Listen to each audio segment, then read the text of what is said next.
And all this to build strength that might or might not even transfer to performance in martial arts.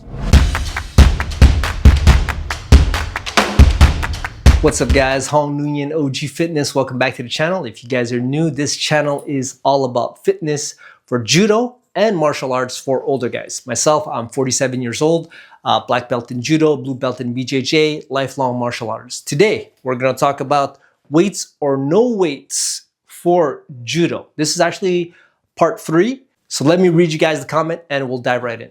I have not the knowledge you and many others have.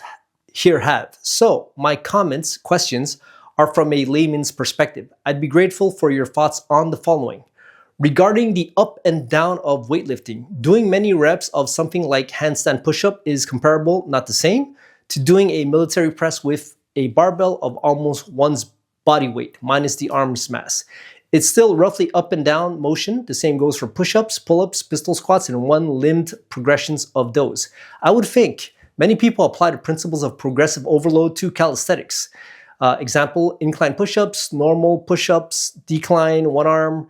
Is it correct to assume you'd approve of this? You mentioned it takes weeks, months for fascia to recover. What if one takes their time and increases barbell, dumbbell weight very slowly over many months, years, and stops once they reach a sensible weight, say a maximum of 81 kilo squat for you? Because I was 81 kilos, but I'm actually about 77 now.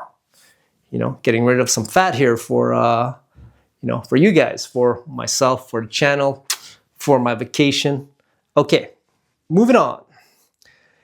And keep reps low so that it's only a matter of practicing the lift to build neural pathways and become stronger, like greasing the groove.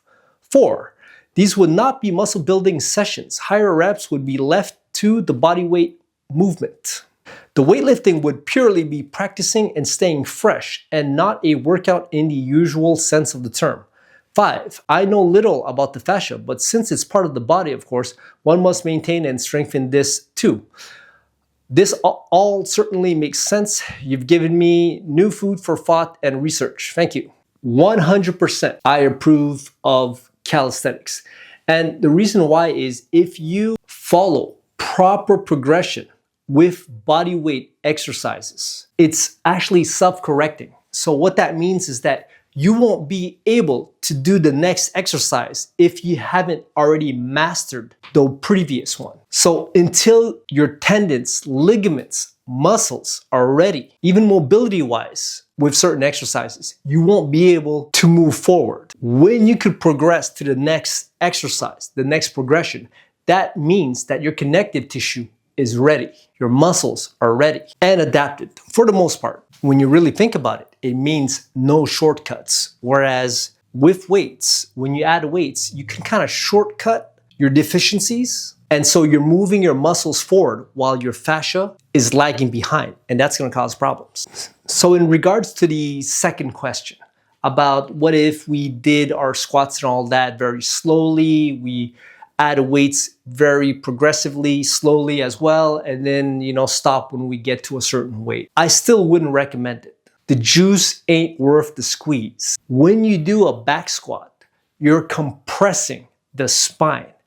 It's a very bad idea. I know, I've done it, and my back paid for it in a big way. Not only are you compressing the spine, but when you get lower, you compress your hips, your knees, your ankles. And all this to build strength that might or might not even transfer to performance in martial arts. Now, the only case it would actually transfer a lot better, even though it does cause damage to your fascia, is if you're already fascia driven. So fascia driven essentially means you're elite. You're very explosive and very athletic. There's a little bit more to it than that, but we'll talk about that in another video. And so the risk-reward ratio doesn't make sense for a martial artist that's focused on longevity. Now, I'm very much about longevity because I'm older and I've incurred a lot of injuries doing things the mainstream way, which I'm fixing right now, but goddamn,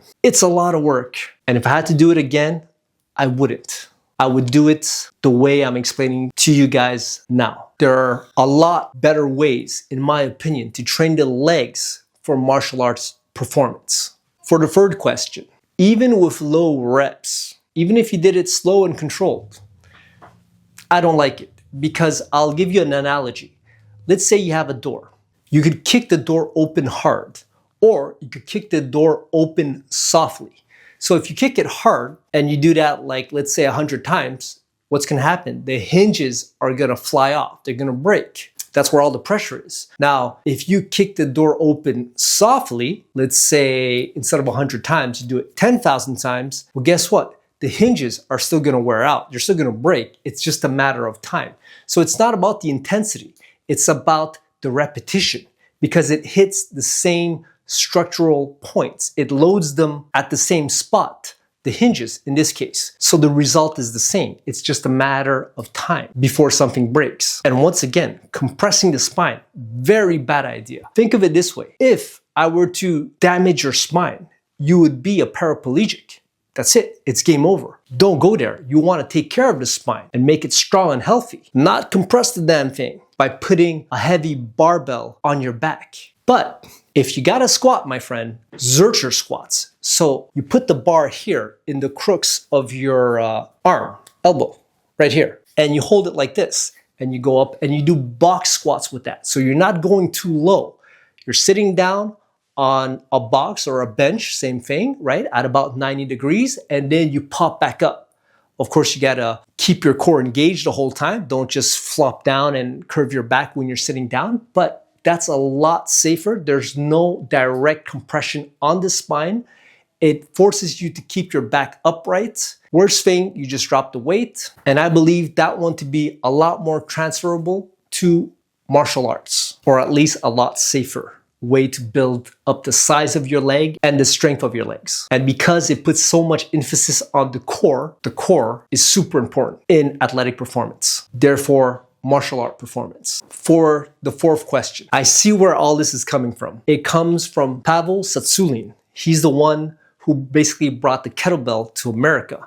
And he coined the phrase greasing the groove, which I believe is a great philosophy. But here's what I don't recommend. I don't recommend and I don't like deadlifts, back squats, and bench press because of all the compression issues that occur with those exercises. And trust me, I've done bench press, I've done the back squats, I've done the deadlifts, all heavy, at least relative to me, which was, yeah.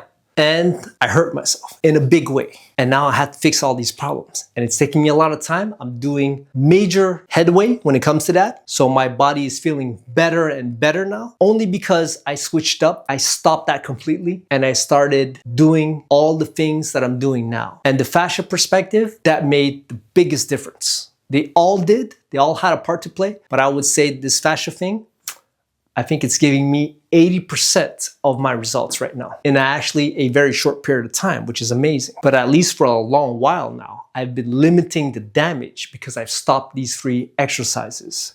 So if you're going to grease the groove, I'd rather you do it with body weight / gymnastic strength exercises. I'm also a fan of kettlebells. If you're gonna lift weights, it might as well be kettlebell, but you have to learn how to use it correctly so that once again, you don't hurt yourself. Pavel himself said, never train to failure. He also said, strength is a skill. Practice the skill, but don't demolish your tissue trying to express it. For question number 5, fascia strength and health is more important than muscles. They can't actually be separated because they're one and the same. They're together, they're integrated. Fascia is just wraps around the muscle, but also wraps around and interpenetrates every single muscle fiber in your body. So if you just focus on your muscles, you'll end up destroying your fascia. But if you focus on your fascia first and to become fascia driven, then you can actually add muscles safely to your frame and become athletic, even more athletic and explosive. And that's because fascia is foundational and structural. So you have to build that first before you put on the muscle.